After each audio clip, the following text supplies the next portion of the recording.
ஆவின் புஸ்தகம் 3ஆம் அதிகாரம் 10வது வசனத்தை வாசிங்கள். அவர்கள் தங்கள் பொல்லாத வழியை விட்டு திரும்பினார்கள் என்று தேவன் அவருடைய கிரியைகளை பார்த்து தாம் அவர்களுக்கு செய்வேன் என்று சொல்லியிருந்த தீங்கை குறித்து மனஸ்தாபப்பட்டு அதை செய்யாதிருந்தார். இன்னொரு வசனத்தையும் வாசிங்க. எஸ்தரின் புஸ்தகம் 5ஆம் அதிகாரம் 3வது வசனத்தை வாசிங்க. ராஜா அவளை நோக்கி, எஸ்தர் ராஜாத்தியே, உனக்கு என்ன வேண்டும்? நீ கேட்கிற மன்றாட்டு என்ன? நீ ராஜ்யத்தில் பாதி மட்டும் கேட்டாலும் உனக்கு கொடுக்கப்படும் என்றான்.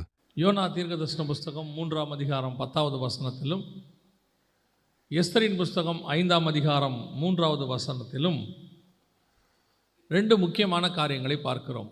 ரெண்டுமே ஒரு ஜெபத்திற்கான பதில்.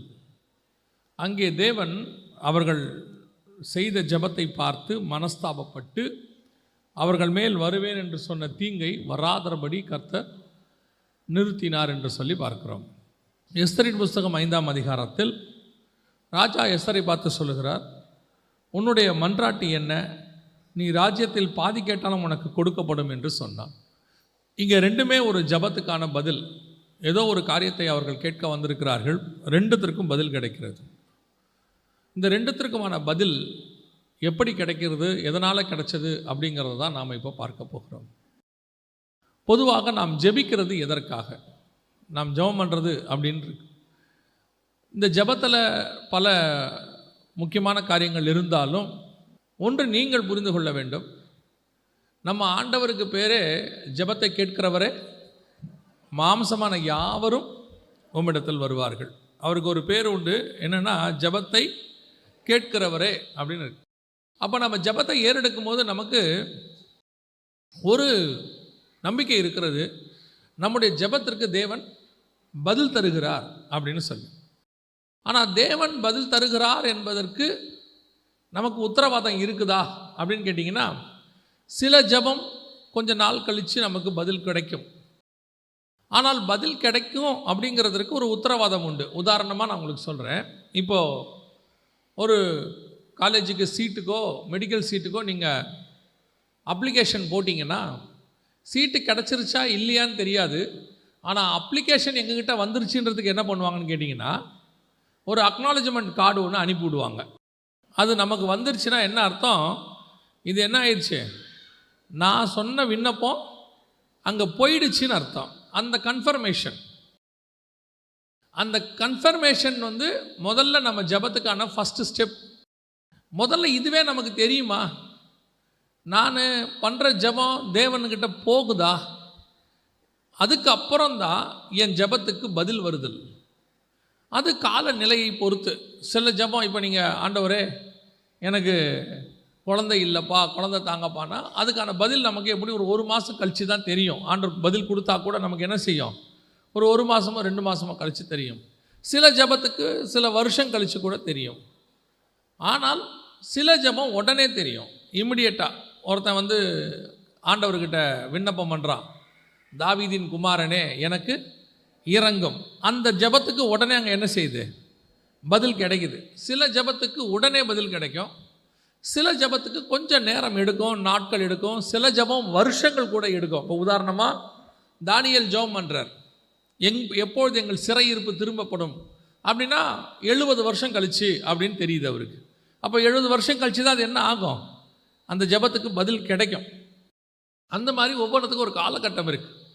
ஆனால் நமக்கு ஒரு நிச்சயம் இருக்கிறது, நம்முடைய தேவன் எல்லா ஜெபத்துக்கும் பதில் கொடுக்கிறார். அவர் பதில் கொடுக்காத ஜெபமே இல்லை. சில ஜெபத்துக்கு பதில் இல்லை என்பது கூட இருக்கும்.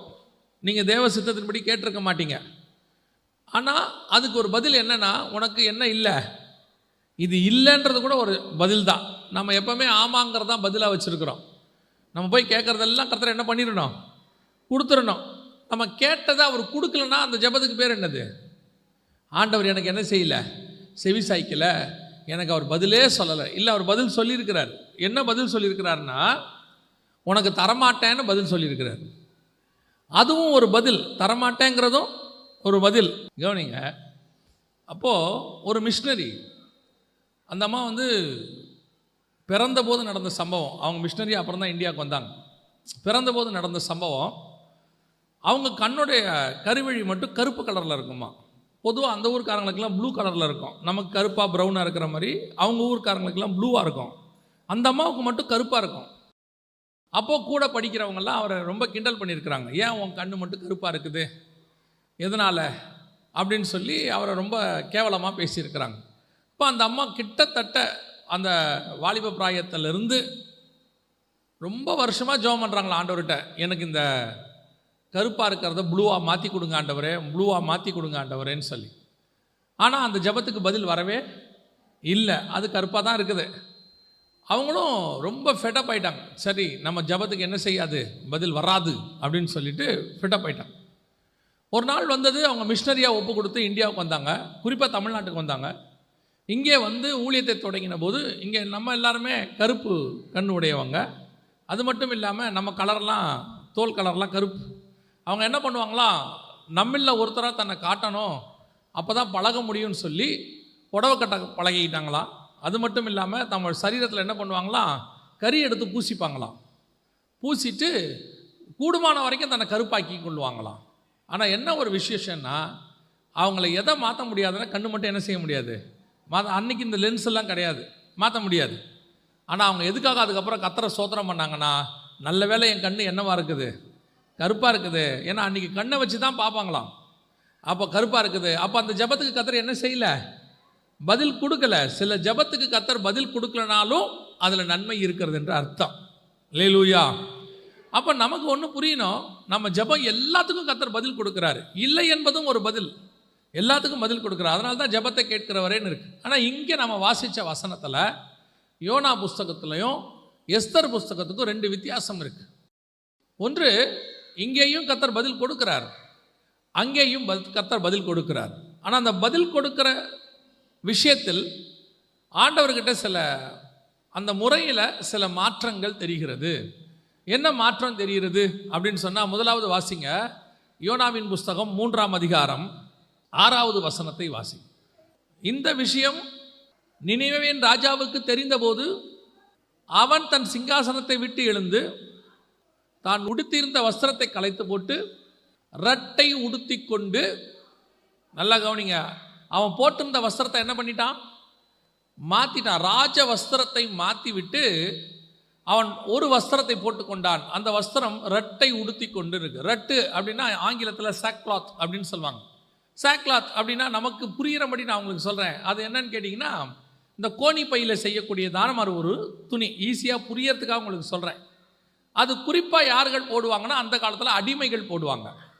அந்த காலத்தில் வேலைக்காரங்க குறிப்பாக ரொம்ப அடிமையாக இருக்கிறவங்களுக்கு ஒரு பெரிய சாக்லாத் மாதிரி அந்த கோணி பையில் 2 பக்கம் கையை விட்டால் எப்படி இருக்கும், தலையை உள்ளே விட்டு 2 கை விடுறதுக்கு மாதிரி செஞ்சு ஃபுல்லாக போட்டிருப்பாங்க. அதுதான் அடிமைகள் ட்ரெஸ்ஸு, ஃபுல்லாக இருக்கும்.